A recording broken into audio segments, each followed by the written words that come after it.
26절에 있는 말씀입니다.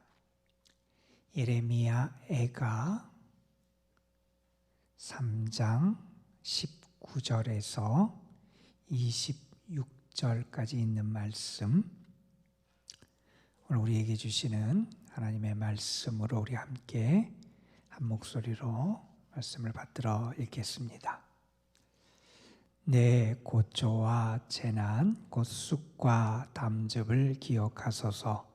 내 마음이 그것을 기억하고 내가 낙심이 되오나 이것을 내가 내 마음에 담아 두었으니 그것이 오히려 나의 소망이 되었사옴은 여호와의 인자와 긍휼이 무궁하심으로 우리가 진멸되지 아니함이니이다. 이것들이 아침마다 새로우니 주의 성실하심이 크시도소이다. 내 심령에 이르기를 여호와는 나의 기업이시니 그러므로 내가 그를 바라리라 하도다. 기다리는 자들에게나 구하는 영혼들에게 여호와는 선하시도다. 사람이 여호와의 구원을 바라고 잠잠히 기다림이 좋도다. 아멘. 오늘도 하나님 여러분에게 은혜를 주셔서 무엇보다도 여러분의 기도의 문이 활짝 열리고 하나님이 열어주시는 은혜와 축복의 문이 활짝 열리는 복된 하루가 되시기를 주님의 이름으로 축복합니다. 오늘은 우리가 예레미야 애가라고 하는 성경을 읽고 묵상하는 그러한 날입니다. 사람의 됨됨이 혹은 사람의 능력의 진가를 언제 아느냐, 우리는 그런 얘기를 많이 해요. 어려움에 직면했을 때 그 사람이 어떤 사람이고 그 사람의 능력, 인간됨, 그의 믿음의 진가가 드러난다 하는 얘기들을 합니다. 어떤 사람은 그 어려움 앞에서 무너지고 좌절하고 절망하는 사람이 있고, 어떤 사람은 오히려 그것을 발판을 삼아서 절망과 고통의 자리에 처해 있지만 그곳에서 하나님을 향한 믿음을 붙잡고 하나님을 향한 소망을 붙잡는 그런 사람이 있다 하는 이야기를 우리는 하게 되는데, 우리가 어려움과 시련의 상황 속에 처한 사람, 그 사람이 어떻게 새롭게 소망을 가질 수 있는지를 우리에게 특별히 가르쳐주는 말씀이 이 예레미야 애가라고 하는 성경입니다. 역사적인 배경은 이렇습니다. 남왕국 유다가 바벨론이라는 나라에 의해서 멸망을 당하는 그 상황이 전제가 돼요. 자, 그리고 기록된 시기는 그때부터 크게 보면 나중에 페르시아 파사의 고레스 왕에 의해서 그들이 다시 고국으로 돌아오기 그 전까지, 나라가 망하고 포로 생활이 끝나기 그 전까지의 그 기간 언제 기록됐는지 모르지만 아마 나라가 멸망한 다음 그때 기록된 것으로 우리가 짐작할 수가 있습니다. 주전 586년에 남왕국이 멸망을 당하게 됩니다. 그때 그들은 자신들의 죄악, 자신들의 불순종, 자신들이 우상 숭배했다는 그런 자신들의 연약함과 부족함을 먼저 생각하기보단 이런 생각을 먼저 하게 됐어요. 하나님이 우리와 언약하신 계약의 하나님인데 어떻게 우리와 언약을 맺고 우리 하나님이 되시겠다고 약속하신 하나님이 이루어질 수가 있을까 하는 그러한 생각을 갖게 됩니다. 또한 그 하나님이 무력한 분인가, 힘이 없는 하나님인가 하는 생각을 가진 사람도 있었겠고요. 어떤 사람들은 하나님이 우리를 버리셨는가 하는 그런 생각을 하기도 합니다. 하나님이 약속을 파기하셨다 이렇게 생각하는 사람도 있고, 이제 우리 민족에게는 구원이 더 이상 기대될 수 없는 일이다 이렇게 생각하는 그런 사람도 있었을 겁니다.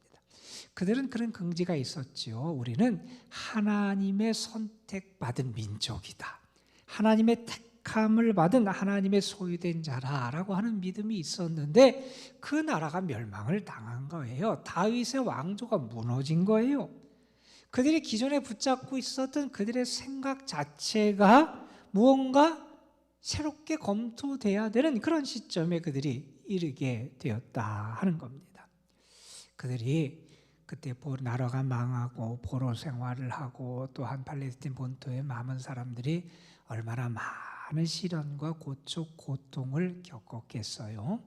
그들이 그러한 겪었던 그들의 고통, 그들의 시련, 그것을 어떤 분은 이렇게 표현하기도 합니다. 거룩한 슬픔과 고통이다.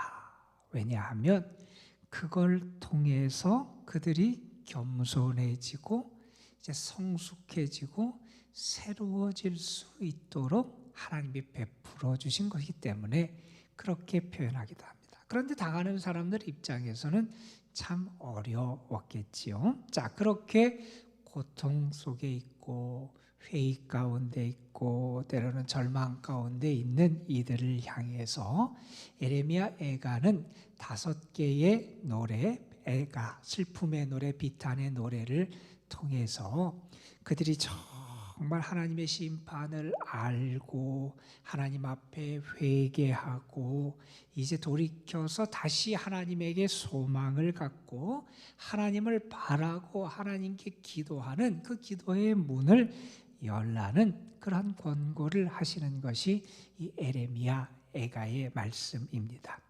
그 5가지 비탄의 노래 가운데 오늘 저는 3번째 노래 3장에 있는 말씀을 택하여 읽었습니다. 우리가 너무나 잘 알고 좋아하는 그러한 말씀의 내용이 여기에 기록되어 있지요. 주의 인자, 주의 긍휼하심이 아침마다 우리에게 새롭다. 우리가 찬양으로 많이 복음성가 부르는 그러한 내용이 여기에 나오고 기다리는 자에게 구하는 영혼에게 하나님은 선하시다. 그래서 우리가 사람이 여호와의 구원을 바라고 잠잠히 기다리는 게 좋다. 우리가 많이 묵상하고 좋아하는 그런 말씀을 담고 있는 그 본문을 택하여 함께 잠시 묵상하려고 합니다. 예레미야 3장은 특별히 파국 가운데 임한 폐허가 된 예루살렘 그 나라를 바라보며 비탄해하는 그런 내용을 담고 있어요. 자신들의 무력감을 느껴요. 자신들의 한계를 절감하는 유다 백성들의 안타까움과 아픔이 담겨 있는 그러한 노래입니다. 우리가 오늘 본문으로 택한 19절 그 앞에 있는 18절까지의 말씀에 보면 그들이 당했던 그런 여러 가지 아픔과 상처와 고통을 여러 단어로 표현해요. 고난을 당했다. 그들이 흑암 가운데 처해 있다. 또한 육체적인 신체적인 여러 고난과 고통을 당하는 것도 묘사하고요. 그들의 모습을 고통과 수고라는 단어를 통해서 그들의 상황을 묘사하기도 합니다. 심지어는 이런 표현을 합니다. 사람들이 나를 마치 관역으로 삼는 것 같다는 거예요. 관역으로 나를 삼았어요. 나를 향해서 화살을 쏜다는 거예요. 나를 향해서 뭔가를 찌른다는 거예요. 내가 관역이 된 것 같은, 그래서 사람들의 그러한 공격의 철저한 대상이 된 것 같은 그러한 고통을 겪는 그들의 탄식이 나오기도 합니다. 결국 그들이 망하고 이렇게 처참한 그런 폐허의 자리에 처한 것을 보면서 주변에 있는 나라들, 민족들이 조롱하고 멸시하는 그런 내용도 등장을 하게 됩니다. 그들의 삶의 평강이 떠났어요. 자, 그래서 18절에 보면 예레미야 애가 3장 18절에 보면 그들은 이렇게 말할 수밖에 없는 상황에 처했다는 거예요. 스스로 이르기를 나의 힘과 여호와께 대한 내 소망이 끊어졌다 하였다. 그들이 당하는 고통, 시련이 너무 커서 내 힘도 다 끊어지고 사라지고 하나님을 향해서 내가 가졌던 소망도 끊어지고 사라졌다. 이렇게 말할 만큼 심한 환난을 그들이 겪고 있다는 겁니다. 자, 그러면 당연히 이 상황에 처하면 사람들은 낙심하고 절망할 수밖에 없을 거예요. 그런데 여러분, 오늘 말씀 우리가 읽은 19절부터 26절 말씀은 절망과 낙심으로 끝나지 않음을 우리에게 보여줘요. 현재의 상황은 절망적인 상황이에요. 현재의 상황이 뭐 크게 달라진 거나 바뀐 것도 아니에요.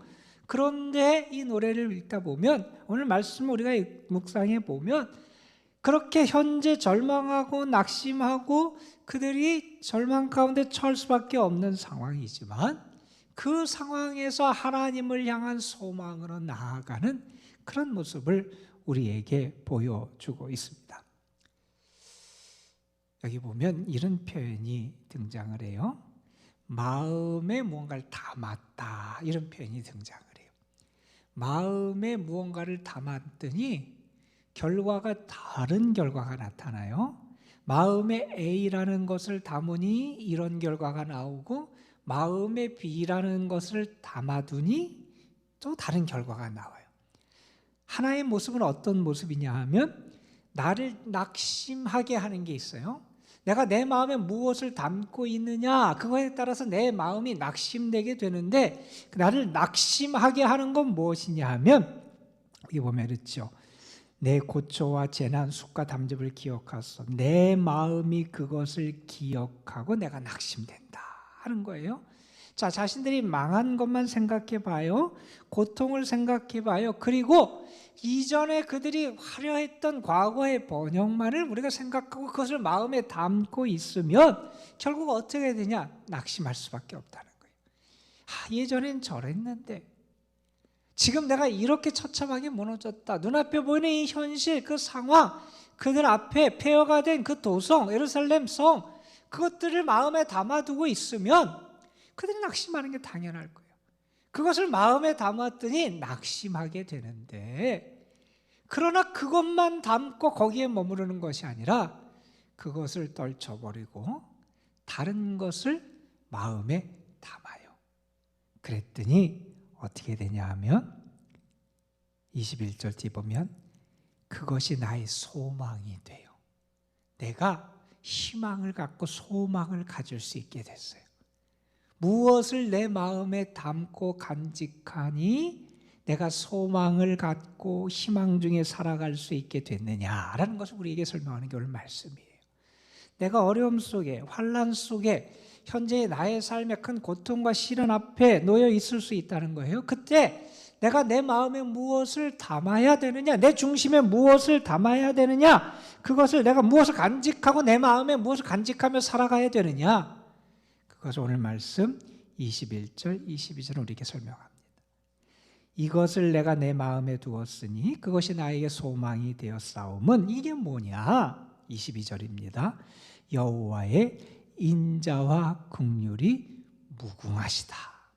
그래서 우리가 진멸된 게 아니라는 거예요. 우리가 지금 고통을 당해요. 징계를 받아요. 그러나 진멸되고 전혀 다 씨도 다 말라버린 것 같이 하나님이 진멸시키신 게 아니라는 거예요. 왜? 하나님은 인자와 긍휼이 무궁하신 하나님이시다. 내가 하나님을 바라보고 내 하나님, 내가 믿는 하나님이 어떤 하나님이냐? 그 하나님은 인자하심과 긍휼하심이 무궁하신 하나님이다. 내가 그것을 내 마음에 간직하고 담아요. 그러면 그때부터 내 마음에 소망이 생긴다는 거예요. 여러분, 이게 믿음의 길이에요. 이게 참 지혜의 길이에요. 여러분, 여기에 보면 우리는 그때 내가 환난을 처하고 내가 역경을 만날 때 자꾸 다른 것들을 우리 마음속에 자꾸 그냥 담아서 그것만을 가득 쌓아 놓으려고 하는 어리석음을 범할 때가 있어요. 내가 정말 힘들 때, 절망하고 낙심하고 탄식할 수밖에 없는 고통의 자리에 있을지라도 내가 중심에 내 마음에 다시 담고 또 담아야 되는 것은 나의 하나님은 인자하신 하나님이시다. 나의 하나님은 긍휼이 무궁하신 하나님이시다. 이것을 내가 내 마음에 담아야 한다는 겁니다. 여러분, 인자라고 하는 게 헤세드라고 하는 히브리 말을 번역해 놓은 거예요. 이 헤세드라고 하는 것은 인자 하면 너그럽다, 우리가 이렇게만 생각할 수 있는데 그 차원이 아니에요. 이 헤세드라고 하는 단어는 어떤 조건이 아니라 뭐뭐 때문에 사랑하고 자비를 베푸는 게 아니라 그렇지 않음에도 그럼에도 불구하고 사랑하고 자비를 베푸는 그 사랑을 이 헤세드로 표현을 해요. 그러니까 하나님이 우리에 대한 사랑은 우리가 불순종하고 죄악 가운데 있지만 그럼에도 불구하고 우리를 버리지 아니하시고 우리에게 사랑을 베푸시는 하나님이시다는 겁니다. 하나님은 우리를 긍휼히 여기세요. 우리를 불쌍히 측은히 여기신다는 거예요. 여러분, 내 자녀가 무언가 나쁜 짓을 하고 세상 사람들에게 멸시를 당하고 어떻게 저런 사람이 있자고 저런 애가 있냐고 막 사람들의 손가락질을 한다고 생각해 보세요. 근데 부모는 어떤 마음을 갖습니까? 그 아이 입장에서 대보려고 그러고 그 아이가 불쌍하고 측은한 거예요. 우리 하나님은 어떤 분이냐? 인자하신 하나님, 우리를 긍휼히 여기시는 하나님인데 그 하나님의 인자하심과 긍휼하심 여러분 뭐라고 표현합니까? 여러분 여기 보면 무궁하시다라고 표현해요. 영원하시다는 거예요. 하나님이 인자하시고 긍휼하시다는 사실이 그 다음 절에 보면 아침마다 새로워요. 늘 새로워요. 여러분 정말 그것이 매일매일 여러분에게 새롭게 경험되십니까? 그냥 우리가 매일매일 만약에 그냥 A라는 음식만 하루 종일 먹고 다음 날에도 먹고 그 다음 날에도 먹어서 그냥 지루하게 생각하듯이 혹시 여러분이 하나님이 나를 사랑하시고 나에게 긍휼을 베푸시고 인자하신 그 하나님의 사랑에 대해서 여러분이 정말 그걸 매일매일 감동하고 매일매일 감격하고 매일매일 감사하고 기뻐해야 되는데 당연히 여기고 지루하게 여기고 그것에 대한 감동을 잃어버리고 사는 게 우리의 모습이 아니냐는 거예요. 여러분, 여러분의 마음속에 오늘 이것만 담으세요. 내가 믿는 나의 하나님은 인자와 긍휼이 무궁하신 하나님이시다. 이걸 담으세요. 이걸 담으면 여러분의 인생의 소망이 다시 한번 회복될 줄로 믿습니다. 여러분, 현재의 상황이 개선된 게 아니에요. 여러분, 폐허가 됐던 예루살렘 성이 갑자기 세워지고 성전이 갑자기 세워지고 뭐 포로로 끌려갔던 사람들이 지금 포로에서 지금 당장 풀려난 그런 상황이 아니에요. 그들이 포로에서 풀려나서 높은 자리, 높은 권세를 가진 사람으로 지금 당장 세워진 게 아니에요. 개선되고 상황이 좋아진 게 아니에요. 실망하게 하는 요건들이 사라진 게 아니에요. 행복하게 하는 그런 것들로만 상황이 달라진 게 아니에요. 그들의 삶이 아주 꼬불꼬불하고 그냥 길이 폐허했던 비포장도로 같은 그런 길이 고속도로 같이 아주 포장도로 같이 확 달라지고 그렇게 변화된 게 아니라는 거예요. 그런데 그럼에도 소망을 가질 수 있는 것은 다른 게 아니라 하나님이 인자하시고 긍휼하시다는 사실을 내 마음에 담으니, 우리 예전에 번역하면 중심에 회상하니 내가 소망이 생기더라 하는 겁니다. 이 하나님을 마음에 담고 하나님의 사랑과 긍휼하심을 마음에 담을 때 우리에게 어떤 깨달음이 생기냐 하면 이런 깨달음이 생기는 거예요.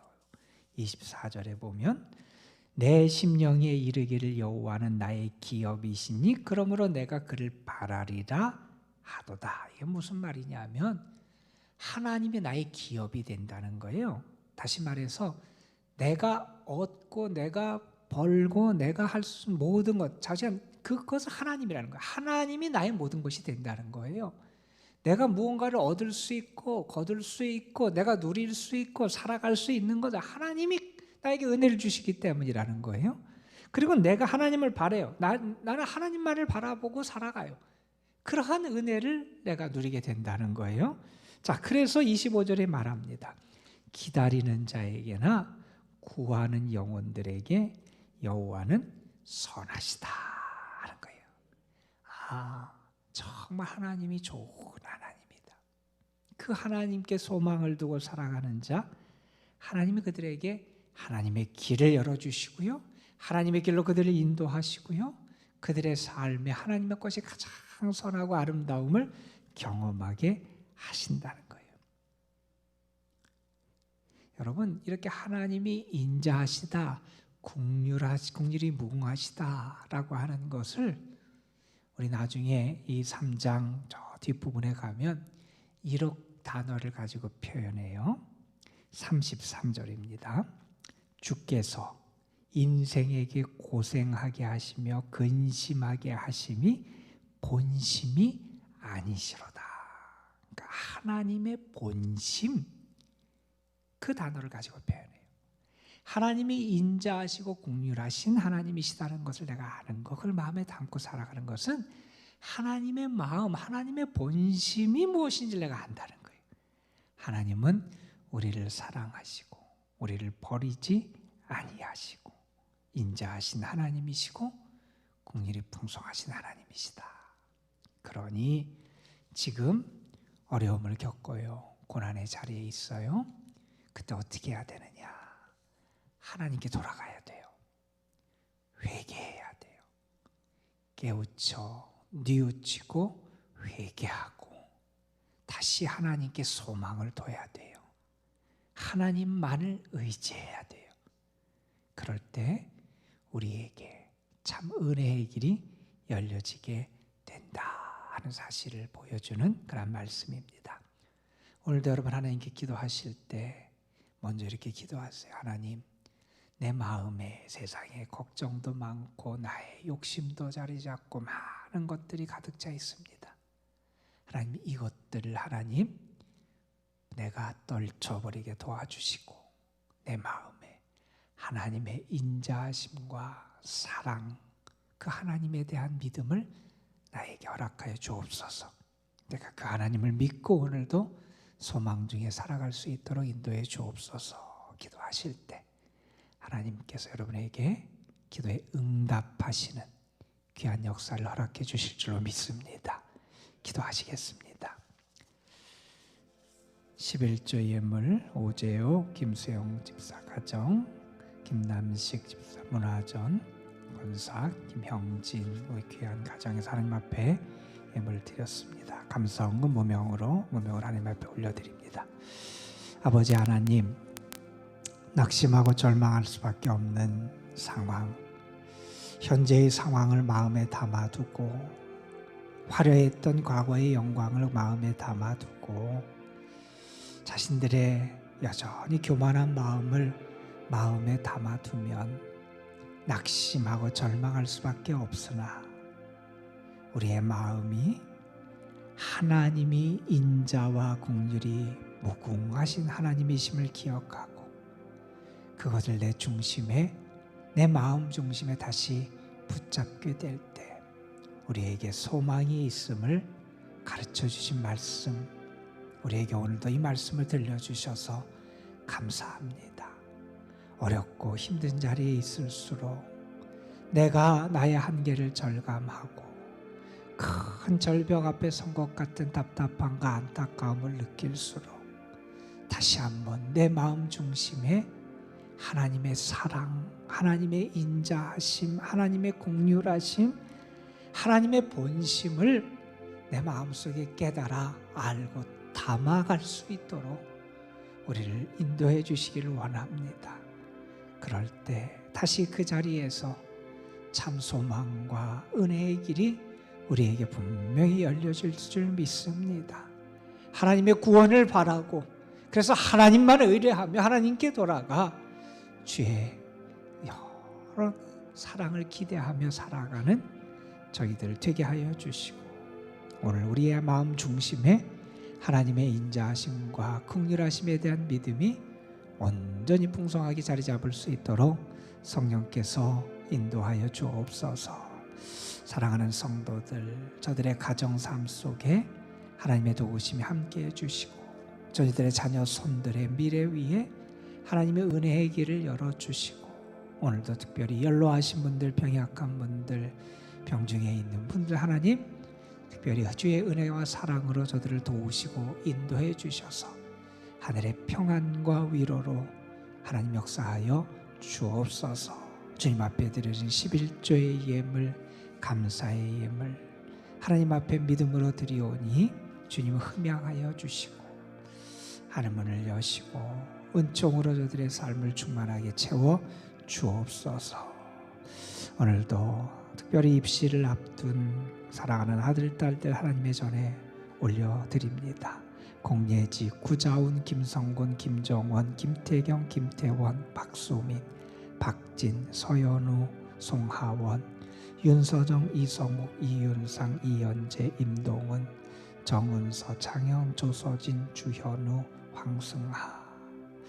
저들이 마음에 하나님을 향한 믿음을 담고 오늘도 하나님을 의지하며 저들이 걸어가야 될 길을 잘 지혜롭게 걸어가고 하나님의 은혜 가운데 승리할 수 있도록 주님 붙잡아 주옵소서. 이 시간도 우리가 기도할 때 성령께서 우리의 기도를 도우시고 역사해 주실 줄 믿사옵고 우리 구주 예수 그리스도의 이름으로 기도드리옵나이다.